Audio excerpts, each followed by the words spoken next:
পৃথিবীতে প্রতিটি মানুষই একা।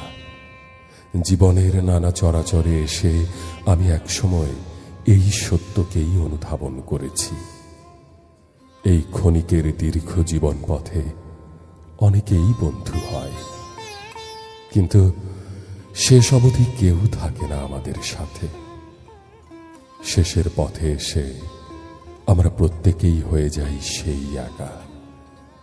একাকিত্বের রহস্যময় এক ধুধু শূন্যতা এসে গ্রাস করে আমাদেরকে। এই একাকিত্বের ধুধু শূন্যতা থেকে পরিত্রাণ পাওয়ার একটি মাত্র উপায়ই আছে এই পৃথিবীতে, আর তা হচ্ছে নিজেই নিজের সর্বোৎকৃষ্ট বন্ধু হওয়া। একবার নিজেই নিজের বন্ধু হয়ে যেতে পারলে কাউকে হারানোর ভয় তখন আর থাকে না।